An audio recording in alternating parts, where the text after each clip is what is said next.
Welcome to the Steve Stine Guitar Podcast, brought to you by GuitarZoom.com.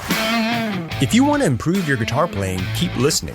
If you want to improve even faster, go to GuitarZoom.com, where you'll find all of Steve's premium courses, masterclasses, and memberships that'll help you quickly and easily improve your playing. Now here's your host, Steve Stine. Hey, Steve here. Thank you so much for joining me. In this video, what we're going to be talking about is how to solo stepping outside the normal root, third, fifth kind of soloing that we tend to do, to try and come up with something a little more unique and maybe a little more colorful. Now, it's easy to get lost when we start talking about this because, again, if we take a step back from this whole soloing thing, when we first start learning how to solo, most of the time, we don't understand anything. So we're just landing on everything, right? We're just moving around inside a shape that we learn and we're just trying to make something sound musical.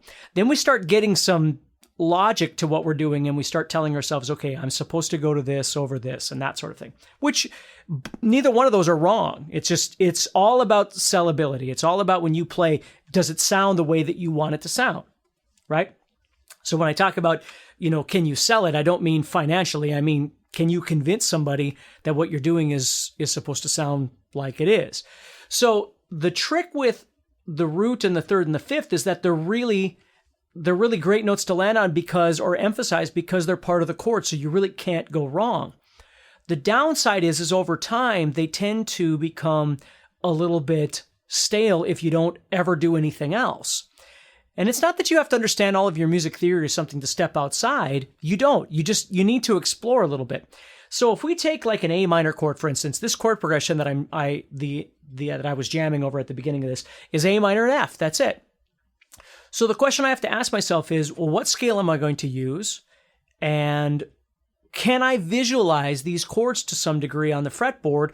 Or do I know my theory enough to where I can see all the notes of the A minor chord, the A, C, and E, and the F, A, and C of the F chord across the fretboard? Whatever it is for you, okay? But let's just say you don't know all of that stuff, and maybe you know your A minor pentatonic. Or you know your A minor diatonic, A aeolian, for instance.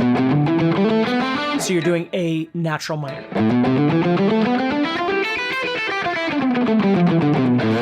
Again, wherever you might know it. So those are what I have to choose or kind of work with. And then I've got my A minor and my F chords. Well, I can see an A minor here, and I can see an F chord here.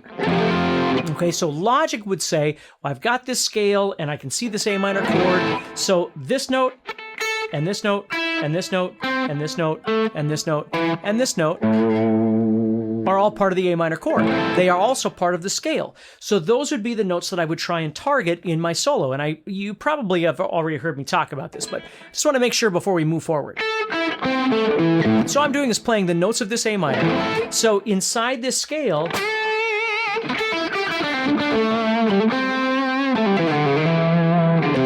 those are the notes I'm trying to kind of target. Then the F chord comes up. Well, I have an F down here. So now I've got that I can visualize, but it's outside this position right here.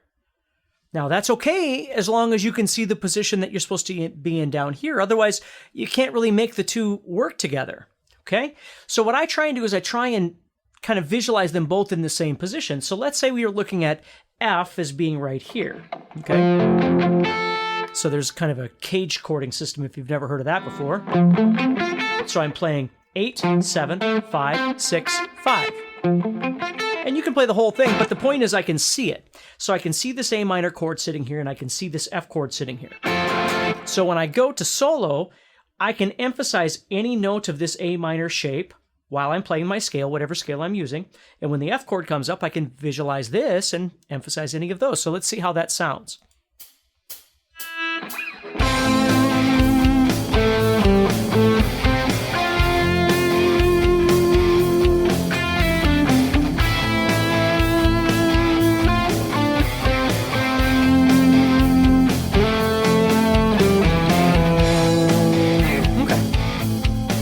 Now, again, I might know and I might not know all the notes, the logic behind it, the theory behind it, the root, third, fifth, but I can visualize them. And I can make some fairly musical sounding solos with those. At least that's the hope, right? If you're enjoying this episode and you'd like to support the podcast, go to GuitarZoom.com and consider becoming a premium member. There are 3 memberships to choose from. VIP, which gives you instant access to a library of short but powerful courses as well as new bite-sized lessons each month. There's also Play Songs that gives you step-by-step lessons so you can learn to play your favorite songs fast. And finally, there's Masterclass, university-level training on everything from soloing to music theory, from blues to home recording. For more info about these memberships and all the premium courses available to you, go to GuitarZoom.com. Now back to the podcast. So what I want to talk about today, now that sort of makes sense, is stepping outside of that. Once you've established some of these notes that you know work, stepping outside that and finding notes that are a bit more colorful that don't fit. So if you do know your theory, I'm going to say this anyway, and if you don't stress about it, but the chord is made up of the 1, the 3, and the 5 of the scale, root, 3rd, 5th. So the 2, 4, 6, and the 7th, very much so, are all notes that are not part of the chord, not part of the triad. So we refer to those as non-chord tones. Now, they're part of the scale or part of the chord when you expand the chord into a 7th or a 9th or all these other things, which is a theoretical thing. And I strongly recommend that you learn some of that if you choose to. But what I want you to do is just think anything that's not the root, the 3rd, and the 5th is what we're trying to kind of think about here. So over this A minor chord, okay, what I might do, for instance, is maybe I go to something else. Like for me, I love the sound of the 7th, but I'm not going to use that right now. What I'm going to do is I'm going to use what we call the 2nd or the 9th. Now, I love the sound of that over this A minor chord, so let me show you what that sounds like.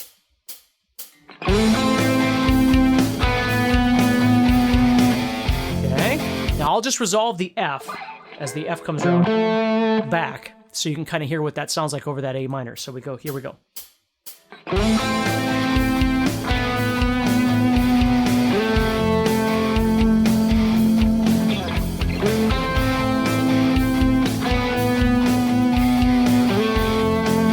Going to go to that 2nd. Here we go.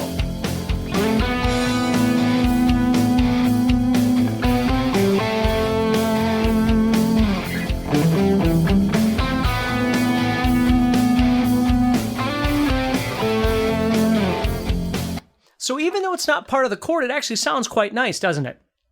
Now I need something else for the F.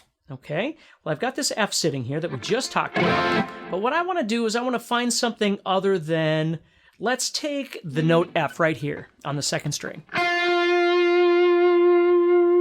which is a nice sounding note for sure, but what I'm going to do is I'm actually going to go to the E right before it, which is actually going to be the 7th of my scale if I know that, and if I don't, it's okay. Again, I'm just stepping outside the normal notes, right? So here I go.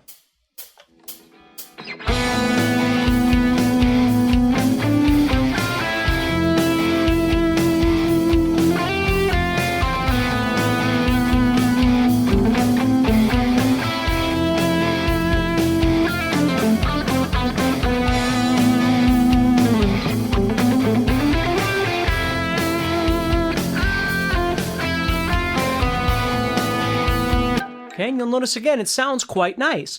Now, I don't want to spend my entire time always being outside the triad, the root, 3rd, 5th, or the shape, right, that you can visualize. But it is nice to be able to take some of those notes, whether you're emphasizing them a lot or just a little bit, to break up the monotony of always just landing on the right notes, right? So that's something to think about a little bit when you're playing. So as I'm moving around the fretboard and I'm playing an A minor here, the more I can be aware of some of those sounds. Now, again, maybe I've got them memorized on my fretboard. Maybe I know all my theory and I know all my notes on my guitar. Or maybe I'm just using my ear, and my ear is kind of leading me around. But this goes back to the first thing I was mentioning at the beginning of this video, is the thing you have to be careful of is if you start emphasizing everything all the time, you're not emphasizing anything. Okay, always remember that. If you're trying to land on or emphasize all the notes all the time, you're emphasizing nothing because you're emphasizing everything, so nothing sticks out, right? So the trick to melody is trying to find a way to make things work through repetition and different things like that to where the ear picks up on what you're trying to do. And then when you hit some of these outside notes, it just adds this really wonderful color to what you're doing. Or vice versa. You've started off using some of these outside notes, and then when you go to one of the normal notes, I keep doing this, but you know what I mean, it brings it back home. All of a sudden, it feels good to the listener. And you're being conscious of it. You're not just, again, hypothetically landing on everything because you don't know what you're doing. You're really kind of planning this out before the jam ever starts, going, okay, so I'm going to try and do this. How does that sound? I didn't like it, so I'm going to try and do this. And you keep messing around until you come up with what you're looking for. It's a wonderful way of expanding the way that you see the fretboard and the quality of what you're soloing sounds like, but you got to spend time with it. Again, I know you hear me preach this all the time, but it's not spending 3 minutes trying to study something and moving on. It's really sitting down and trying to figure out how to use the information to change the way that you play. So by next month, when you get a different video or whatever it might be, whatever it is you're trying to do, you've absorbed some element that now it changes everything about the way you approach your fretboard. Next time on the Steve Stine Guitar Podcast. Now, normally when we would bend something, let's say we go to the 10th fret of the second string, for instance. Now, that note right there is A. And what I want to do is bend that up a whole step to become B, because they're both notes in the key of G major or E minor.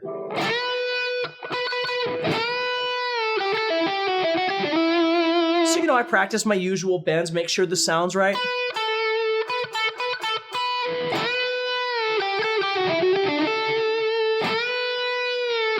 And get really comfortable with the sound of that when I bend it up. Well, the trick now is I want to actually take that note that I'm bending to, which is B, and I want to go up again to C. So I want this.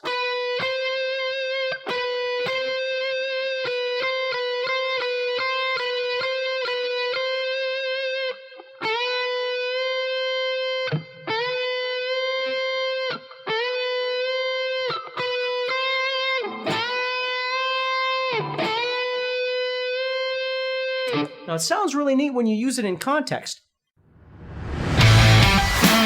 Hey, Steve Stine here from GuitarZoom.com, and thank you so much for listening to this podcast. If you enjoyed this episode, can I ask you a favor? Please subscribe, leave a review, and share it with a friend. Your feedback means more to me than you'll ever know. And be sure to check out my YouTube channels where you'll find over 1,000 videos to help you with your guitar playing. Thanks again for listening. Stay positive, keep playing, and keep having fun. If you'd like some help with your guitar playing but you're not sure how to get started, go to GuitarZoom.com and look for the Help Me Choose survey.